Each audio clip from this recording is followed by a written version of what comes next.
السلام علیکم ورحمۃ اللہ وبرکاتہ۔ آپ مجھے بتائیں، جو لوگ ڈھول تاشے بجاتے بھی ہیں محرم کے علاوہ دنوں میں، کب بجاتے ہیں؟ شادیوں کے موقع پر بجاتے ہیں یا بچے پیدا ہو اس موقع پر بجاتے ہیں؟ یعنی سیدھا سا جواب یہ ہے کہ خوشی کے موقع پر ڈھول بجایا جاتا ہے، حالانکہ ناجائز ہے، لیکن بجاتے بھی کب ہیں؟ خوشی کے موقع پر۔ اب مجھے بتاؤ، کوئی شخص ایسا ہوگا جس نے اپنے باپ کے مرنے پر ڈھول بجایا ہو، یا اپنے 6 ماہ کے بچے کے چلے جانے پر ڈھول بجایا ہو، یا اپنے 18 سال کے بچے کے انتقال پر ڈھول بجایا ہو، جس نے اپنے گھروں کی بہن بیٹیوں کے سر کی چادر چھن جانے پر ڈھول بجایا ہو، جس نے اپنے گھر کو اجڑ جانے پر ڈھول بجایا ہو۔ اتنے سارے لوگ موجود ہو، کوئی ایک شخص بتاؤ کہ میرے باپ کے مرنے پر میں نے ڈھول بجایا ہے۔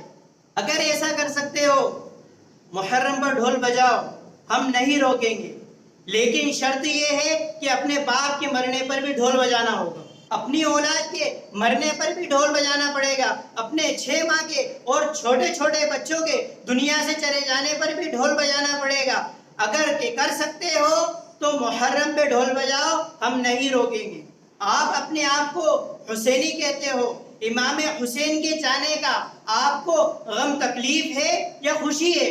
آپ خود اس بات کو مانتے ہو کہ خوشی کے موقع پر ڈھول بجایا جاتا ہے، اور امام عالی مقام کے اس دنیا سے جانے پر، شہید ہو جانے پر آپ ڈھول بجا رہے ہیں؟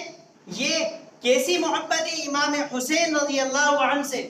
شاید آپ بھول گئے تاریخ کا وہ پنہ، سردار دو جہاں کے نواسے امام حسین رضی اللہ عنہ جب اس دنیا سے رخصت ہوئے اور ظالموں نے آپ کے سر کو تن سے جدا کر دیا، اور ظلم کی انتہا اتنی تھی کہ امام عالی مقام اور ان کے ساتھیوں کے جسموں سے کپڑے تک چھین لیے، ان ظالموں نے کپڑے ہی نہیں چھوڑے۔ رب ذوالجلال کی غیرت کو یہ گوارا نہیں ہوا، فرشتوں کو حکم دیا حضور کے نواسوں اور ان کے جانثاروں کو بغیر کپڑوں کے نہیں دیکھ سکتا۔ فرشتے کو حکم دیا تیز ہوا چلاؤ، تیز ہوا چلی، ریت نے چادر بن کے ان کے جسموں کو ڈھانپا۔ مورخین لکھتے ہیں کہ امام حسین رضی اللہ عنہ جب اس دنیا سے رخصت ہوئے، سورج نے اپنا چہرہ چھپا لیا، اتنی تاریخی اور اندھیرا چھا گیا کہ آسمان کے تارے نظر آنے لگے، اور حالات یہ تھے، صورتحال یہ تھی کہ آسمان سے پانی برسنے لگا۔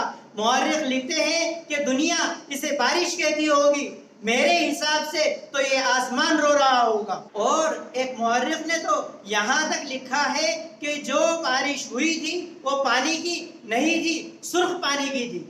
اور عالم یہ تھا میرے عزیزوں کہ جس کے کپڑوں پر وہ پانی گرا ہے وہ کپڑے پھٹ تو گئے، لیکن وہ داغ کپڑوں سے جدا نہ ہو سکا۔ پورے آسمان کے اندر سرخی پھیل گئی، پورا آسمان لال ہو گیا۔ فرماتے ہیں اس سے پہلے کبھی سورج کے ڈوبتے وقت میں سرخی نہیں آتی تھی۔ جس دن امام حسین اس دنیا سے رخصت ہوئے، جب سے لے کر آج تک جب بھی سورج ڈوبتا ہے، آسمان کے کناروں پر آپ سرخی دیکھو گے۔ آپ کہتے ہو امام حسین سے پیار کرتے ہیں، انہیں یاد کرتے ہیں۔ امام حسین رضی اللہ عنہ کو ہم تو سال میں 1-2 مرتبہ یاد کرتے ہیں۔ میرے دوستوں، اس آسمان سے پوچھو جو ہر دن جب جب سورج ڈوبتا ہے امام حسین کو یاد کرتا ہے، ان کی قربانی کو یاد کرتا ہے، اور اپنے آپ کو سرخ دکھا کر بتاتا ہے کہ امام حسین کے جانے کا مجھے کتنا درد ہے۔ ایک مورخ لکھتے ہیں کہ بیت المقدس میں جہاں جہاں سے پتھر اٹھایا جاتا تھا وہاں سے خون نکل جایا کرتا تھا۔ لوگ پریشان تھے، خوف میں مبتلا ہو گئے تھے کہ کہیں قیامت تو نہیں آ گئی۔